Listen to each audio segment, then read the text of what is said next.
Hello everyone, welcome back. I'm going to go through another one of my recent articles. This one is 5 players who ELF teams are going to miss the most that departed this year and have joined different teams in the ELF this season. This is on AFI if you want to read the whole thing. We're just going to be skimming through it. I'm going to keep this one short. I do have a Dijon Owens player evaluation in the works, so I hope to try and get this out this weekend. I'm going to be in Holland, possibly, for some parts of that, so, kind of pending on that one. Anyway, straight into it. Lis Thomas. Milano Seamen have lost him. He's going to go to the Paris Musketeers. Huge. As I mentioned here, trio offensive linemen of British offensive linemen. We'll get to the other ones in a minute. Bonus points if anyone can guess who that is. Thomas is one of the best run players in the league as a guard, interior guard. He's on the smaller side, but he's got the leverage, he's got the hands, he's strong, he's aggressive. And multiple all ELF selections. Been at Hamburg, he got ELF there. One of the best Russian attacks the ELF has ever seen. Last season he went to Milan. Ali Khalifi really did benefit from having him in front of him in that offensive line position. So he's no doubt was a big part of their running identity. And now he goes to Paris, which is huge because they needed offensive line help last year, especially on the interior. That was falling apart immediately, straight off the snap. And they got championship aspirations. As I mentioned here, Lewis has championship aspirations. He's been on the losing end of an ELF championship game. He's lost in the Bucks, which is British American football, in the University League. He's lost there to Yui. Shout out. But he's certainly an excellent player. So I think that Paris have got themselves not steal because everyone knows he's an elite player, but that's truly going to be, I think he's in line for another All-Star selection. And I think that first team All-ELF is probably not a lock, but as close as you can kind of get to being a lock with Lis Thomas. Speaking of locks of All-ELF, Evans Yoruba, D-tackle, Hamburg Sea Devils have lost him, Munich Ravens have gained him. He's homegrown. He's 1 or 2, depending on how you see Jason and Ryan, as the best D-tackles in the league. He's big, he's strong, he's angry, he's got a high motor, strong hands, hyper aggressive. And the Hamburg D-line was so good last year. Bombax also left. So, that could arguably also be in this position.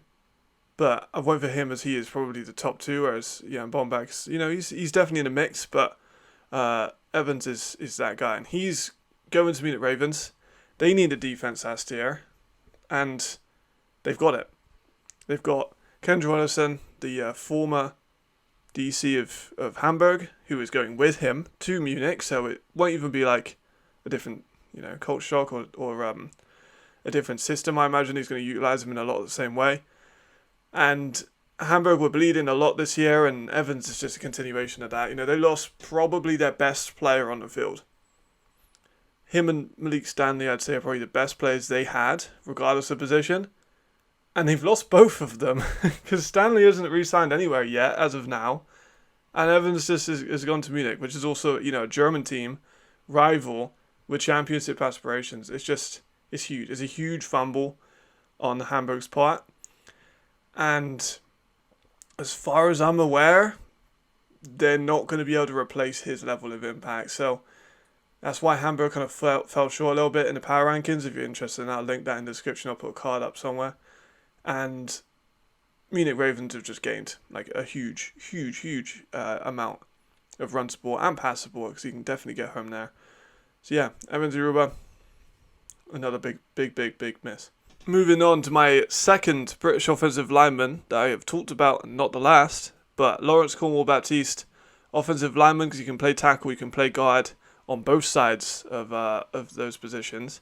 He has left the Berlin Thunder. He has joined the Prague Lions. I love it. Lawrence is one of my favourite people just in American football. I think he's a great guy, also at UE at the moment. So, I've been able to study his game in person, which always leads to the best evaluations. Spoiler alert if you can read the screen of who's going to be on the next one. But Berlin didn't use him as effective as they could have. They used him a lot as a left tackle and a right tackle, where he lacks some of the foot speed to be an elite left tackle, but he is athletic, don't get me wrong, and he is an excellent guard. I think he has such strong hands, and he definitely can pull on screening concepts and on such from any position on offensive line, which gives him a crazy amount of value. As I say here, he is a run blocker. He can pass block. He's played on everywhere on offensive line, and Prague are going to need that, right? Because the Czech talent in the offensive line last season was an issue, and it wasn't anywhere near where it needed to be in order for them to win games. And this is just, for me, is a great step in the right direction. He's accomplished. He's a former NFL YPP player. He's been in the league for a few years. I think he's just kind of on the cusp of maybe getting into that All-Star selection. I think if he kind of pushes past that, Prague might have had a steal in their hands. He is an excellent player in a position, definitely one of the better ones throughout the whole league. And it was I'm surprised Berlin let him go. I know running game wasn't a massive part of their identity as an offense, but I think they'll kind of regret letting Lawrence go. Number 1, Ben Dixon, offensive line as well. Barcelona Dragons to the Enthroners.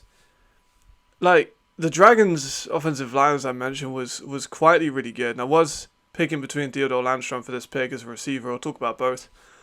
But offensive line is more valuable as a European spot than a receiver. And that's just the facts of squad building in the ELF. In case you're unaware, 2 Americans either side of the ball and 6 Europeans aren't of your home country. So the Enthroners need homegrown talent, but they also need offensive linemen. And, they don't have it. It's the same as Prague, but, just kind of to a worse degree. And then Spain, Barcelona lost all their guys to Madrid, so they also need an offensive line, and it was quietly a good offensive line last year, particularly in the passing offense, and they've let it go. Ben Dixon was underrated in my opinion. He quietly performed on that line, didn't maybe get the recognition he deserved, but he's intense, good get off, he has strong elbows and hands in contact, and the Enthroners have got a gem, and the Barcelona Dragons have lost an important piece. And Theodore Landstrom, same situation. He's gone to Hamburg. He was the number 2 receiver behind Josh Johnson last year. Josh Johnson then left halfway through the year, and they got in another receiver. I really liked Josh Johnson. I thought he was a really good receiver. I thought he was great. And then Theodore Landstrom was an excellent complementary receiver. He's a lengthy, deep threat. He kind of struggles a little bit on separation. But as far as a jump ball player goes, as a European, he's definitely up there. He's not Antti Mahonwu, but he's top. Maybe 5, maybe 10, maybe 7 European jump ball specialists. His catch percentage on other routes isn't the same, but when it comes to getting a rock in the air, he's that guy. So for them to lose both of those, along with a bevy of other positions, is a surprise that they would allow that to happen so quickly. These guys just left, and they didn't announce many signings so far. They're kind of getting into it, but not as much. Coming up next, I think I said 1 for Ben Dixon, my bad, but Lucky, one of the best European linebackers, if not the best European linebacker. I'm trying to think of one off the top of my head, and I can't think of any. He's gone from the Raiders Tyrrell. He's gone over to the Cologne Centurions if he doesn't get picked for the CFL, which is possible. I think that ultimately he will stay in Europe, and that's not to say that he couldn't go to the CFL or he shouldn't go to the CFL. I definitely think he has the ability to do so. But the CFL Global Draft is a topic for another video, but they really love punters and kickers, and they don't often give Europeans a shot. They have in the past had guys in. It kind of seems like maybe they might be making more of a conscious effort to change that, but over the years it's been punters and kickers from Europe. So he impacts the run and the pass in both ways. I've written an evaluation on him. If you want to check it out, link that in the description. He has physical hands. He's a real difference maker on the front 7 because he can play anywhere. Outside linebacker, both sides. Inside linebacker is a 3-4 or a 4-3. He can play as a rush. He can play as a stand-up end or with his hand in the dirt. He can play everywhere. And there aren't many players like Lucky to find.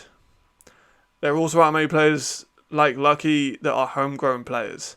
So for the Raiders to lose him and then not announce very many signings so far at this point of the year is baffling, to be honest. He's left a massive hole in that defense. They kind of took him out quite a lot from the film study I was watching. They would take him out every now and then for a whole drive. And every single time they got driven on. Like, the ball was just moving. So without Lucky there, that defense got exposed pretty badly last season. So I'm expecting them to maybe take a dip on defense. Cologne kind of had a really good defense last year, and their offense lost them some games. But if they can run a rebuild around Lucky, that seems to be the way they're going to go, is an excellent pickup in my opinion. As a player that can affect the run and the pass as a linebacker, as a European linebacker, incredibly rare. Like, a lot of the guys in this league are run stoppers. That's just kind of the reality of it. A lot of them don't have the lateral quickness and movement. Lucky does have that lateral quickness and movement. Not to an elite NFL level, but a lot more than your average player. So he is a huge, huge loss for them. Overall, that would be every ELF team's biggest player loss in 2024. That would be part 1. That's only the first 5. We will do more. If you guys want to, recommend teams you want me to look into, or if you want me just to do for individual teams, I'm more than happy to do that. I might just do that as standalone videos, but yeah, got a lot of stuff in the works. Like I said, John Owens, reading some more of my articles, just keep it fresh and give more of an insight. Gonna keep this one short, but yeah, much appreciated. Thank you very much, and goodbye.